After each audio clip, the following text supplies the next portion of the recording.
بسم اللہ الرحمن الرحیم۔ السلام علیکم۔ بنت جمال اسلامک زون میں آپ سب کو خوش آمدید کہتی ہوں۔ عزیز بھائی بہنوں، آج آپ کے لیے 4 اعمال یا 4 وظائف کہہ لیجئے لے کر حاضر ہوں، اور ان 4 اعمال کا یہ فائدہ ہے کہ آپ رزق کی بندش، رکاوٹ اور ہر طرح کی تکلیف اور پریشانی سے باہر آ جائیں گے، اور ساتھ ہی آپ کے مال میں اور آپ کے رزق میں بے پناہ اضافہ ہوگا۔ تو آئیے جان لیتے ہیں ان 4 اعمال کو۔ سب سے پہلے میں آپ سے یہ کہنا چاہوں گی کہ اگر میں آپ کو یہ 4 وظائف بتانے جا رہی ہوں، 4 اعمال بتانے جا رہی ہوں، تو آپ ان باتوں پر عمل کر لیں اگر جو میں آپ کو بتا رہی ہوں، تو آپ یقین کیجئے کہ اللہ کی رحمت کو متوجہ کرنے کا ذریعہ بن جائیں گے۔ سب سے پہلے ان 4 اعمال کو بتانے سے پہلے میں آپ کو وہ 2 باتیں بتانا چاہتی ہوں جن پر عمل کرنا بہت ضروری ہے، آپ انہیں اپنی زندگی میں شامل کر لیجئے۔ اور وہ یہ ہے کہ سب سے پہلے آپ یہ دیکھیے کہ آپ کا رزق حلال ہے۔ اگر خدا نہ خواستہ رزق میں کسی کے جو ناجائز طریقے سے ہے یا لقمہ حلال کا نہیں ہے، تو رزق کے اندر یا آمدنی جو ہے، ذرائع آمدنی جو ہے، اس میں کوئی شک و شبہ ہے، تو پھر آپ سمجھ لیجئے کہ آپ کتنی بھی تسبیحیں پڑھ لیں، کتنے بھی اعمال کر لیں، وظائف پڑھ لیں، لیکن اس کا کوئی فائدہ نہیں، کیونکہ یہ جو ناجائز ذریعہ آمدنی ہے یا جو لقمہ حلال کا نہیں ہے، یہ اللہ کی رحمت کو روکنے کا بہت بڑا سبب بن جاتا ہے۔ دوسری اہم بات وہ یہ کہ جو میں آپ کو ان اعمال کے بتانے سے پہلے بتانا چاہ رہی ہوں کہ آپ کو ہر کبیرہ گناہ سے بچنا ہے۔ کوئی بھی کبیرہ گناہ جو ہے، اگر وہ انسان کی زندگی میں شامل ہو تو آپ یہ سمجھ لیجئے کہ وہ بھی اللہ کی رحمتوں کو روکنے کا باعث بن جاتا ہے، اور ساتھ ساتھ جو ہماری دعائیں ہیں پھر اللہ تعالیٰ کے ہاں وہ مقبول نہیں ہوتی۔ تو معزز ناظرین، میں آپ کو یہی کہنا چاہوں گی کہ یہ جو 2 باتیں ہیں جو میں نے ابھی آپ کو بتائی ہیں، انہیں آپ اپنی زندگی میں خدا نہ خواستہ اگر ہیں تو ان سے اجتناب کیجئے، ان سے بچ جائیے۔ پھر آپ جو بھی وظیفہ کریں گے، جو بھی تسبیح کریں گے، تو انشاءاللہ تعالیٰ اللہ کے ہاں مقبول ہوگی، اور آپ کو بے حساب اس کا جو آپ دیکھیں گے اپنی زندگی میں کہ کیسے اس کے ثمرات جو ہیں وہ آپ کو ملتے ہیں۔ تو آئیے ہم جان لیتے ہیں کہ رزق کے حوالے سے وہ کون سے 4 اعمال ہیں۔ دیکھیے، سب سے پہلا استغفار ہے۔ جب آپ استغفار کرتے ہیں تو آپ یقین کیجئے کہ ہر دم ہر آن اگر آپ استغفار پڑھ رہے ہیں، اٹھتے بیٹھتے آپ پڑھ رہے ہیں، تو یہ آپ کے مال، رزق، اولاد میں کثرت اور برکت کا قرآنی نسخہ ہے۔ اور اگر آپ زبانی استغفار کر رہے ہیں تو آپ زبان سے تو کر ہی رہے ہیں، لیکن ساتھ ساتھ آپ اس کی مفہوم کو بھی اور معنی کو بھی ذہن میں رکھتے ہوئے کریں، تو آپ یقین کریں کہ اللہ تعالیٰ کی رحمت کو متوجہ کرنے میں دیر نہیں لگے گی۔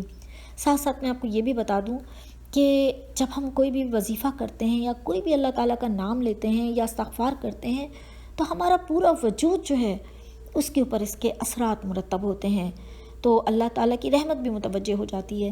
تو آپ ضرور پڑھیے استغفار، صرف استغفر اللہ بھی کہہ سکتے ہیں آپ، چلتے پھرتے اٹھتے بیٹھتے استغفر اللہ کہیے، یا پھر آپ کہیے استغفر اللہ الذی لا الہ الا هو الحی القیوم واتوب الیہ۔ پھر سن لیجئے، استغفر اللہ الذی لا الہ الا هو الحی القیوم واتوب الیہ۔ آپ اس طرح کہہ سکتے ہیں، یا پھر آپ یوں کہیے استغفر اللہ ربی من کل ذنب واتوب الیہ۔ پھر سن لیجئے، استغفر اللہ ربی من کل ذنب واتوب الیہ۔ تو آپ یہ تمام طریقوں سے استغفار کر سکتے ہیں، اور استغفار کرنے والا کبھی ناکام نہیں ہوتا، بے حساب رزق ملتا ہے اسے۔ تو آپ یہ کیجئے، تو انشاءاللہ تعالیٰ آپ کی زندگی سے ہر طرح کی پریشانی، دکھ، تکلیف، رزق کی بے برکتی سب دور ہو جائے گی۔ آئیے جان لیتے ہیں دوسرا اہم ترین رزق کے حوالے سے وظیفہ کیا ہے۔ وہ ہے ایک تسبیح ہے جو کہ سبحان اللہ کی تسبیح ہے۔ کہنے کو تو بہت چھوٹا سا لفظ ہے، لیکن آپ نہیں جانتے کہ اس کا اجر کتنا بڑا ہے۔ یہ دیکھیے، کائنات جو ہے، جو اللہ تعالیٰ نے تخلیق کی ہے، اس میں چرند پرند اور تمام ہی مخلوقات جو ہیں وہ اللہ تعالیٰ کی تسبیح کرتی ہے، تو پھر کیسے نہ انسان اللہ کی تسبیح کرے، کیونکہ جب ہم یہ تسبیح کرتے ہیں تو اللہ کی رحمت کو اپنی طرف متوجہ کر لیتے ہیں۔ آپ سبحان اللہ کا ورد کیجئے، یہ ایک چھوٹا سا ورد ہے، یا پھر آپ کہیے سبحان اللہ و بحمدہ سبحان اللہ العظیم، آپ اس طرح بھی کہہ سکتے ہیں۔ تو آپ پھر دیکھیے کہ کس طرح آپ کے رزق جو ہے وہ فراوانی اس میں آتی ہے، اور کس طرح آپ کے رزق میں کثرت اور برکت جو ہے وہ پیدا ہوتی ہے۔ آئیے اب ہم تیسرے عمل کی طرف چلتے ہیں۔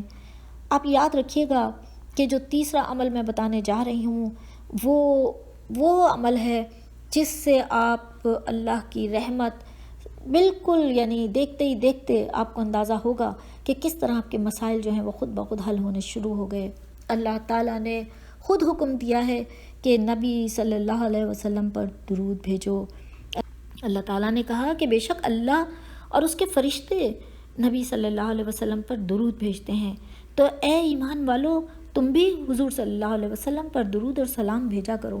تو اب آپ دیکھیے کہ اللہ تعالیٰ حکم دے رہا ہے، یہ کائنات جن کے لیے بنی پیارے نبی صلی اللہ علیہ وسلم کے لیے، تو کیا ہم ان پر درود نہ بھیجیں؟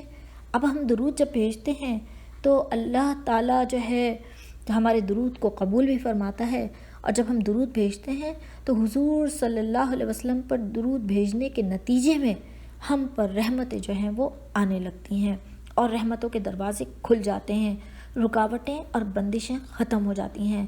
درود بہت سارے ہیں، چھوٹے درود بھی ہیں، آپ چھوٹے درود بھی پڑھ سکتے ہیں، درود ابراہیمی بھی پڑھ سکتے ہیں، درود کی تسبیح بھی پڑھ سکتے ہیں، اور صرف صلی اللہ علیہ وسلم بھی کہہ سکتے ہیں۔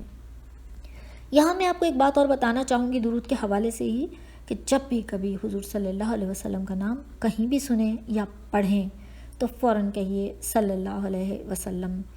تو اگر ہم اس اپنی زندگی میں شامل کر لیں تو پھر اللہ تعالیٰ کی رحمت ہماری طرف متوجہ ہو جاتی ہے۔